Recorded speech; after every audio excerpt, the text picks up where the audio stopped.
Hi friends, this is Angie, Angela's Caches.org or Angela Paradisney on YouTube and occasionally Facebook.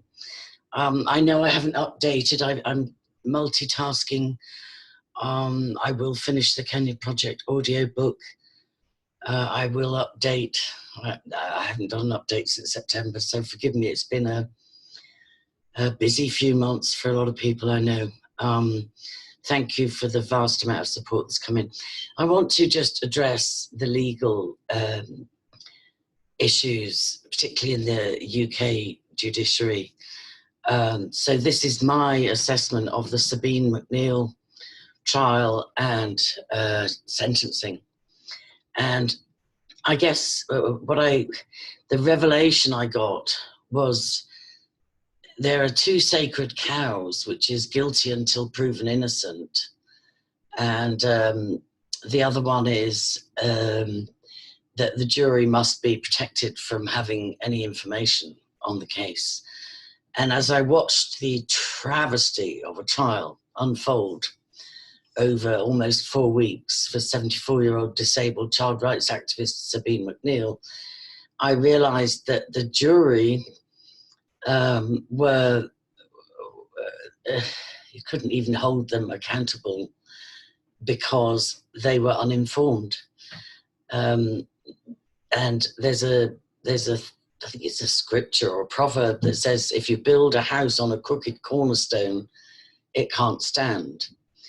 And so my point is, for one to make an informed and educated judgment, I believe with all my heart that juries should, particularly when this is a splinter case from an original case.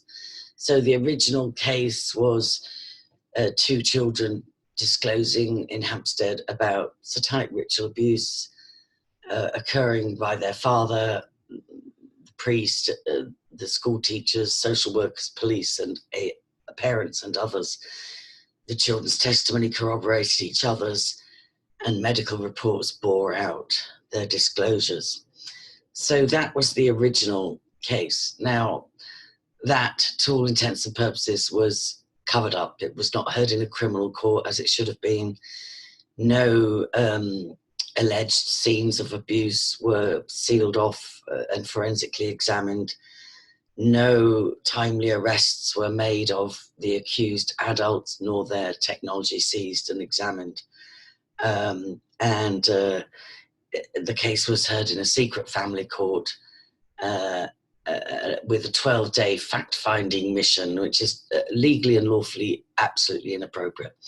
But the point is, from the judgment then predictably given from that 12-day unlawful exercise, it was deemed that it was all nonsense, and anybody that believed it was wicked and evil, and it must have been the mother and her boyfriend that made the children say such things. So the point I'm making is then, subsequent to that, golden ticket of, oh, he's innocent, it's a load of nonsense, the judge said so. So then subsequently the group have systematically gone after the core group of people that were investigating and researching and trying to get the children justice, culminating in Sabine being jailed for 9 years at 74. Even her age is irrelevant. I'm going to show you in a second a couple of recent convictions of very serious paedophiles raping toddlers, getting paltry sentences, absolutely paltry sentences. And I think one is 5 months. So you compare 5 months for a paedophile to 9 years for a whistleblower, and you pretty soon would see something. But I don't think a jury would need to go, it's not the jury's job, as the whistleblowers are being systematically, and myself included, being systematically targeted for taking down. And as the internet is being systematically scrubbed of all the evidence that was found in research and the disclosures and so on and so forth, it's not the jury's job in assessing whether the whistleblowers are guilty of harassment or stalking or whatever else they threw at various of my peers. But in order for that jury to judge, they need to see if the case is built on a crooked cornerstone. So although it will blow the minds of people who have these sacred cows about the jury have to be sheltered from all information, and one is innocent until proven guilty, I think we need to look at those sacred cows for the sake of justice. So for instance, if the jury could have been allowed to view, say for instance, 3 of the children's testimony disclosure videos, and then 3 corroborating alleged retraction videos in police custody and state custody after a few days. And then perhaps even let them view the Ricky Dearman softball interview on BBC and let them view the medical reports. Then they're equipped, when they go into jury duty against whistleblowers who are alleged to be harassing and stalking and ruining people's lives and so on and so forth, they can make an educated, informed judgment at the end of hearing the evidence. I think it's similar, there's a similar hole in the law whereby the jury doesn't have to be told that somebody on trial has been previously convicted, say, for instance, of rape. So basically you're putting a jury in place which looks like, oh great, we'll get justice here, you know, it's a group of our peers, but you're tying one hand behind their back and blindfolding them. So I just, that's my 2 penneth worth, and people can have all the apoplectic convulsions they like, but I appeal to, I know some judges and others in high places follow my work, so I really would appeal to people to think outside the box in terms of, you know, how can you expect a jury of one's peers to make a fair judgment when they're deliberately shielded from, it's the same principle as, do you treat the symptoms of an illness or do you go for the cause of it? And so when there are harassment, defamation, slander, stalking, blah, blah, fallout charges of people who have impeccable reputations and a history of advocating for children, it just makes sense to say, let's look at the core of why we're here. Let's look at what these people are saying and why they have put their lives on the line to say that. And so that's it. I don't think the jury needs educating to the absolute complexities of the original case, although that does need reopening, but they certainly need enough information to make an informed and educated judgment. So that's one for outside the box. And the other point I wanted to make is this thing of innocent until proven guilty. It sounds hugely democratic and wonderful and something we should protect. A lot of laws get introduced and passed because they sound, democratic and wonderful. They sound righteous.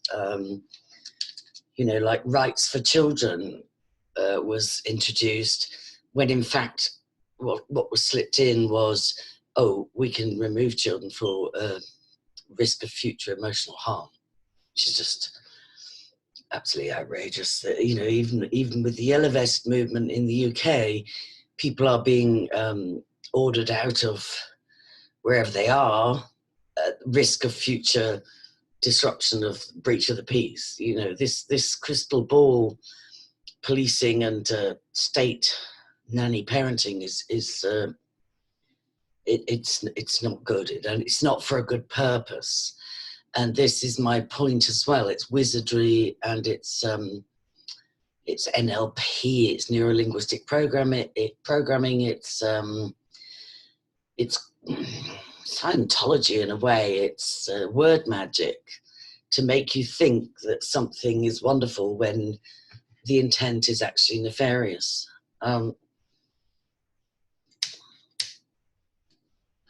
We see similar going on with migration, and I intend to make a video about alienation, and you know, the agendas going on, because human beings are more comfortable sitting with, oh, well, we want to be hospitable, oh, poor things, of course we'll help them, and oh, you know, you're different from me, that's fine, let's embrace diversity.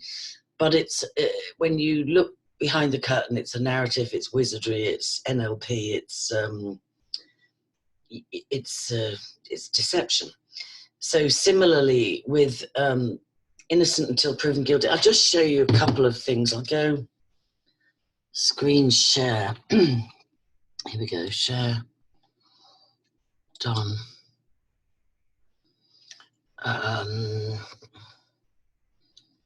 Right, okay, let's find Google Chrome. Yeah, so here we are.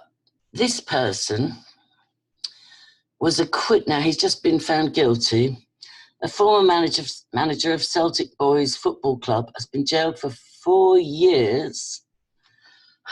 See, even this, 4 years compared to Sabine's 9 years. He'll be out in 2, I guarantee. After being convicted of 9 charges of sexually abusing young footballers. Sentencing Frank Kearney. The sheriff told the 82-year-old former coach he was a wolf in sheep's clothing. During his trial, the court heard that Kearney's victims had suffered badly from the abuse, which dated back to the 80s. Sheriff Kelly praised the courage of the victims. Kearney was acquitted of similar charges 20 years ago. Now, isn't that interesting? How many victims? He said Kearney had used his standing at Celtic Football Club to gain access to innocent young boys and abuse them in the most horrendous way. He's the 3rd former coach, Celtic Boys Club coach, to be convicted of child sexual abuse in recent months. In November, Boys Club founder Jim Torbett was jailed for 6 years, whilst another coach, teacher, Gerald King, was also convicted of abusing boys at the school. Now, this is just one, but my point is, look at this, acquitted of similar charges 20 years ago. Now, so presumably, let's just put ourselves in that case. Let's just imagine that when he was acquitted 20 years ago, as the alleged abusers of the children in Hampstead were acquitted, imagine there were people, whether parents or advocates or whistleblowers or researchers, that knew for a fact this man was guilty and shouldn't have been acquitted.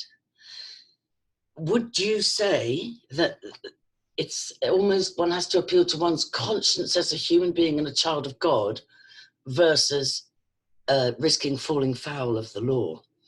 So would you tell, when this man, it was a whole network, if you want to know more about the Scottish football abuse networks, paedophile rings, visit Spidercat web blog. Superb research on there. I'll try and link it underneath this video. But my point is, can you imagine all the people that reported Jimmy Savile, for instance, all the survivors that reported Jimmy Savile, and then were told he brings millions, he raises millions for charity. He's built an entire wing of our hospital. He's done so many good works. He's, you know, blah, blah, blah, blah, blah. And all those victims that tried in vain to report. You know, let's go back to Johnny Rotten saying something about it. And because he tried in the most bland way to say Jimmy Savile is not a good person, there's something wrong, he was banned by the BBC. No more to be covered. No, you know, and he took that on the chin, and I'm glad he did. There are other BBC people who sort of squirmed around when they were asked, how long did you know about this Jimmy Savile thing going on and the paedophile ring operating within the BBC? Oh, well, it was common knowledge. Well, everybody knew it, but, you know, it was just something that was whispered, and, you know, basically they didn't want to risk their careers. So my point is, if you had the likes of Jimmy Savile, Cyril Smith, so many, you know, so many running around prosecuting people for libel and slander and defamation, harassment, stalking, and so on, who's right in that case? You know, do you say they broke the law, you know, because he was acquitted 20 years ago, therefore he must be innocent? No. Clearly proven by this case at Celtic Football Club and others. We don't, as a society, need to wait. It's almost like it used to be with domestic violence. If you have to wait for him to, you know, Catherine Delaney McCormick is so familiar with this. We have to wait for him to do something before we can take action. Well, he shot her 12 times and still she's waiting for justice all these years later. So it's like, it's really a case of the emperor's wearing no clothes.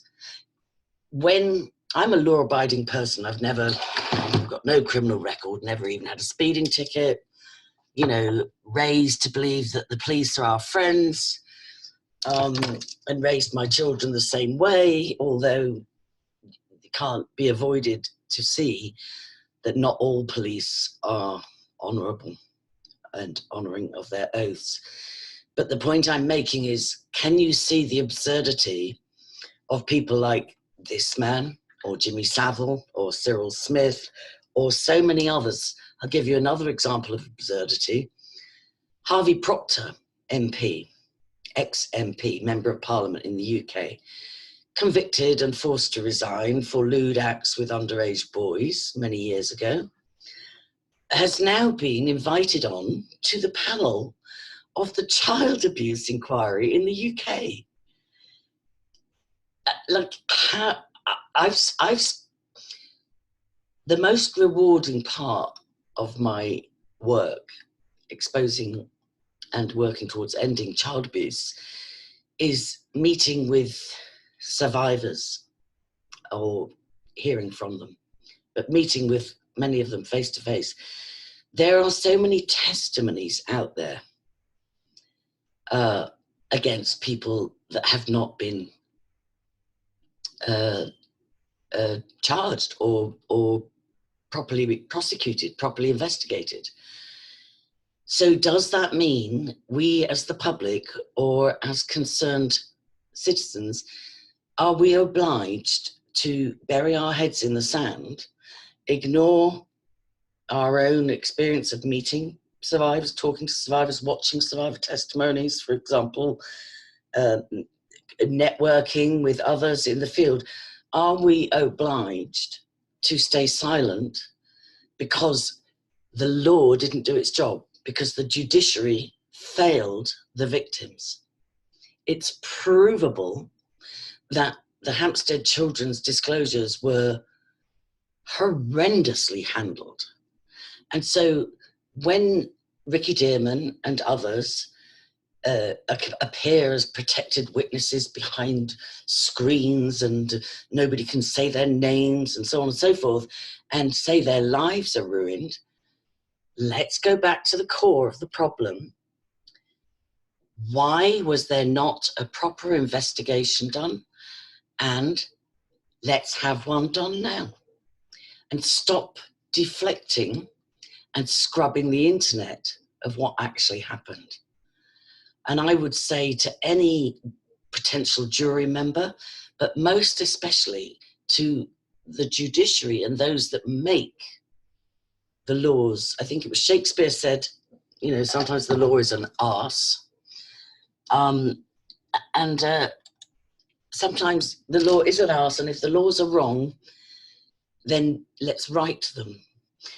But the other revelation I had, I'm sorry I'm rambling a bit here, but I've been wanting to make this for a couple of weeks, and I've just been doing other things. So the other point I wanted to make, in the Bible it talks about, and I don't want to trigger anybody, but it talks about in the last days, lawlessness will prevail amongst other, it says there'll be wars and rumors of wars and earthquakes and famines, and, you know, don't panic. This is just the beginning of the birth pangs of the last days. But when I used to read it, there would be lawlessness. I had an automatic understanding of what that would mean, as in thinking, oh, well, it'll be like, for instance, the Yellow Vest movement, or it'll be, you know, like protests out of control and so on and so forth. But as I've watched and even studied the Yellow Vest movement and the response from PESCO-type, army-type,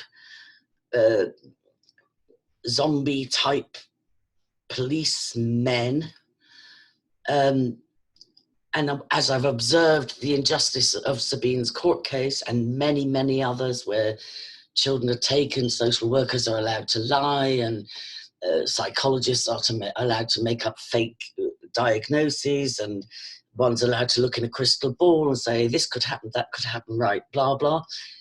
It suddenly dawned on me, it's not lawlessness at the grassroots level. In fact, many people that want to get involved with effecting change in their countries and their societies and their judiciaries, even though they may have a slight criminal past, they want to actually clean up their act in order to secure justice, so that children stop getting stolen, so that whistleblowers stop getting imprisoned or sectioned, and so that, you know, hundreds of billions stop getting funneled out of the Treasury through Finchley Road and offshore and so on and so forth. So I realised that I had made an assumption that if lawlessness broke out, it would look like people protesting on the streets. But in actual fact, I've followed a lot of the protests, not physically yet, but for instance, James Goddard heckling Anna Soubry. But I also watched, I'm going off tangent a bit here, but it's not really. I also watched Paul Joseph Watson's assessment, and I saw Anna Soubry on national television calling the President of the United States a dickhead as an acting member of Parliament. She thinks it's okay for her to sit on national television and call the president of a world power a dickhead in her professional elected role. But if somebody calls her a Nazi, heckling her on the streets, that gets him banned from London, that gets him taken down off Twitter, that gets him targeted with death threats and so on and so forth, and causes absolute havoc in his life. It's double standards. So this guilty till proven innocent, I'd ask you, just as a simple example, acquitted of similar charges 20 years ago. Evidence suggests that paedophiles don't stop offending. Don't be confused that he's 82, so 62 he got acquitted. I'm 61. I can assure you it's very likely or possible that he carried on offending. And so how can the judiciary say, if someone's acquitted, that's it, you're not allowed to mention a word, and in fact we're going to scrub everything from the internet? You may be serving law, but you're not serving justice. So we need to deconstruct the sacred cow of innocent until proven guilty. Clearly there's a balance. You can't just randomly say, oh, so-and-so's pedo, so-and-so's pedo. You know, though that kind of character assassination is unacceptable. There's no doubt about that. But we're talking about much deeper things than that. The unlawfulness, the fact that Sally Cahill, the judge overseeing Sabine McNeill's court case, has acted like an absolute tyrant, unbelievable, you know, threatening people with 3 months jail, suspended for 2 years, plus a ban, threatening somebody else with 6 months jail, suspended for 2 years, plus a lifetime ban, plus take everything you ever said about the Hampstead case, take it off the internet, or I'm sending you to jail. Like, what? You know, we don't have a First Amendment in the UK, but surely freedom of speech is something that is honoured. Surely to God, it's something that is honoured. Judges were originally appointed by Moses after he was overwhelmed with trying to look after a vast number of people, and he just cried out to God and said, oh, I can't deal with everything. They're coming to me to arbitrate between this and that, and I'm exhausted. And God said, okay, appoint 70 judges, and they'll help you carry the load, make sure they're good people of good standing and honourable. Now, judges are paid out of the taxpayer's purse. Where did they lose sight of the honour? You know, they like to be called Your Honour. Where did they lose sight of the honour and privilege it is to be placed in a position to judge? And what self-inflated insanity can have them regard that as I rule the world? You can't say it in Ireland, you can't say it in America, you can't have it on the internet, you can't come outside the court, you can't report, you can't say their names, you've got to bring your passport, don't let them in. What? That's not a judge. That's a dictator and a tyrant. I'm amazed that there's been no appeal on the grounds of impropriety, judicial impropriety. One of the supporters of Sabine was assaulted outside the court with witnesses on camera. That case has been dropped. I've shown you, I can show you more. Right, I can show you more. Bear with me here. Yeah, let me talk about that as well.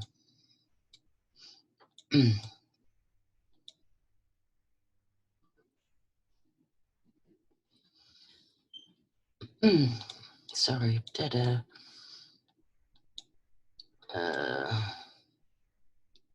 yeah, you see, there's another case, but Dennis O'Brien is suing people when it's him that should be sued. Look into Haiti, you know, look into the Clinton Foundation, go and listen to Jason Goodman channel with Charles Ortel and listen to, you know, I think Charles Ortel appeared on the Gran Torino as well with regard to Dennis O'Brien's involvement in corruption. And yet those people get to go and sue somebody for saying something. So this is the point I'm making. That's to do with a lay litigant being imprisoned. That's corruption. Yeah, look at this. I need to be able to tell my children I did not stay silent. So this is the point I'm making. If the law is an arse, let's fix it. And I don't mean fix it in favour. Here we go. Look, another example. 5 months for an abhorrent paedophile. 9 years, an elderly child rights activist. And let's just read this. This is so depressing. I don't even like reading the details, but we can't ignore this stuff.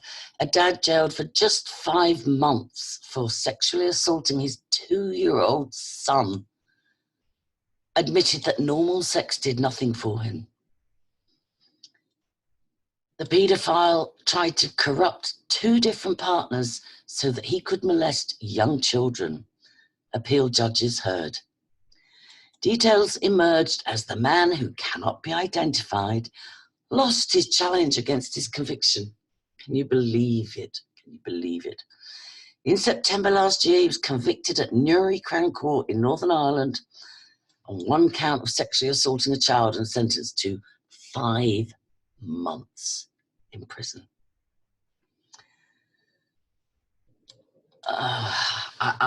You can see that article and read it for yourself. You know, I work in this field, and I have a UK database. Let's see where the article came from. Anyway, you can go to my Facebook page, Angie Power Disney, and you'll find it on there. But 5 months, and Sabine got 9 years. And, you know, the point is so poignant with the guy that had been acquitted of similar charges 20 years earlier. So myself and others have staked our lives on that the Hampstead children were telling the truth. You know, to be safe and to be fair, I say 80% of their disclosure was absolutely factual and truthful. It's possibly higher, but I am realistic, and I've raised anomalies myself. But they didn't get justice. So what, in 20 years' time, you know, if any of the multiple alleged abusers are prosecuted and then successfully, well, they weren't even prosecuted, they weren't even investigated this time around. But let's imagine in 5 years' time that it turns out the children were telling the truth. How does that sit with the judges that said, oh, well, they were innocent till proven guilty, and oh, it was our legal duty to, you know, give very harsh sentences to those that wouldn't believe that they were innocent? You may be enacting the law, but not justice. So the improprieties, the bringing of the role into disrepute, the moving the goalposts constantly, you can come, you can't come to court, you can't send emails to your friends or any of Sabine's relations, you can do this, you can't, stop, go to jail, go to jail. The emperor's wearing no clothes. And in my opinion, the appeal should be on much more grounds than the severity of the sentence. So yeah, and then Jake Clark is back in court again. It may be for something as simple as, this is what I'm saying, it's like one lie leads to another, leads to another, leads to another. If you build a house on a crooked cornerstone, it will not stand, and gross injustices will take place. Because the original Hampstead disclosures were not properly investigated whatsoever. Therefore, each case of prosecuting and persecuting and pursuing those who acted on behalf of the children is built on a crooked cornerstone. Now, Jake was one of the ones, he was maliciously sectioned after brutal trolling by Homestead Research. Karen Irving, by the way, hilarious. Somebody sent me an article you wrote about how naughty Eddie was for bullying you by putting up nasty pictures of you when you were fat. Are you for real? Please refer back to the blogs you've done about myself and the horrendous photoshopping or just pure bullying and nastiness you've used, and your colleagues with their YouTube channels. Let's not try and distance yourself and say you're two separate operations, because you're not. So just get the hypocrisy. Karen Irving, crying bully. Oh, I had a weight issue. And, oh, he's clearly a bully. What the hell do you think you've been for 3 years, which contributed to Jake Clark being maliciously sectioned and Aaron Dover committing suicide? So you talk to me about cyberbullying, Karen, and your band of brigands. So Jake was sectioned, and then he was arrested, and he was given, I think, 3-month sentence, suspended for a year, on condition he never mentions Hampstead again. If there's nothing to see there, why the compulsion to scrub the internet and gag everybody that believed the children. What's that about? So Jake Clark got a 3-month suspended sentence, gagged. I think he had a lifetime gag, never allowed to mention Hampstead again. But he attended one day of Sabine's court case, and he'd visited her in prison, and he's just a lovely young man. And so maybe because he attended Sabine's court case, where he had death threats issued by Stephen Keyes, according to him, and was then told he couldn't come back in the court, he was not allowed in.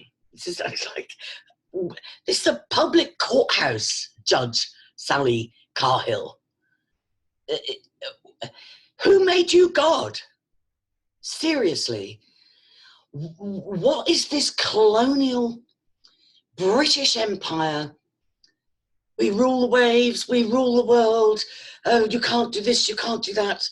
Bring them in, bring them in.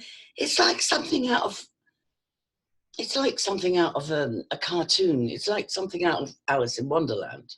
It's like, it's wizardry, you know? So Jake is back in front of the court on Valentine's Day. They love their little ritual dates. They've had Sabine in court on her birthday. They've had McNEILL in court on her birthday. They've got all their Masonic dates. So Valentine's Day, Jake is in court in Harrow. And I can only presume, I haven't spoken to him, I've been away and I've been dealing with some health issues and so on. I can only presume it's because he had the audacity to go to the public gallery of a public court case, which is what was supposed to be happening with Sabine McNEILL. Taxpayer money, taxpayer wages for the judge and the court staff, tax-paid rent on the court building, a public hearing. You can't wave a magic wand and make it a secret hearing.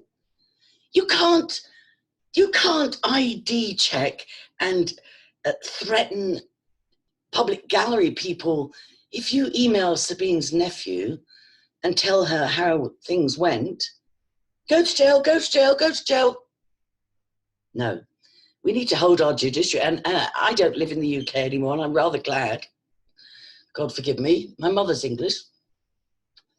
I was educated quite a lot in England, but I have an Irish passport, and I've lived in Ireland full-time since 1996. Ireland's headed the same way, although, thank God, a few paces behind. And there's something in the British psyche, which is that superior, entitled, intimidating, I'm the judge, I'm the policeman, I'm the prison officer. There's this intimidatory, we are children of God. You have a different job than me, but we are equal in the eyes of God, and you do not get to stamp on people like they're ants on the ground or cockroaches. You don't get to. It's a privilege to be a judge. It's an honor to be a policeman, where you swore to serve and protect the people. And I, like Andy Devine, I'm calling more and more people to please be honorable. Do what's right and correct. I'm appealing to the judges. I've met some good judges. I'm appealing to them to say to yourself, yeah, our judiciary's broken.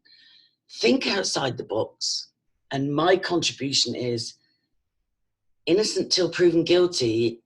If there's been a cover-up or a failure to investigate, then you can't hold people to, oh, he was acquitted, he was acquitted. If you say anything, go to jail. Oh, he'll sue you, he'll take your house. That's not justice. And the other thing is that juries need to make educated and informed verdicts, decisions, verdicts. Not be, see no evil, hear no evil, speak no evil. Oh, and then the judge says, right, do this and this, and you go, oh, guilty. That's not you know, a group of your peers.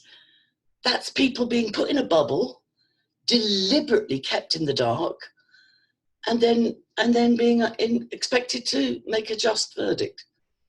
If you build on a crooked cornerstone, the house will not stand. And I'm telling you, all of these prosecutions, and myself, I don't believe I'll, let me not say anything, but all these prosecutions, including which is being threatened against myself, go back to the root, go back to the base of why these whistleblowers, campaigners, activists, and researchers are being prosecuted. And then perhaps you'll be in a better position to make an informed decision. So that's it, a bit longer than I intended it, but please do share this. I'm banned on Facebook from posting. I can comment and share, but I can't post.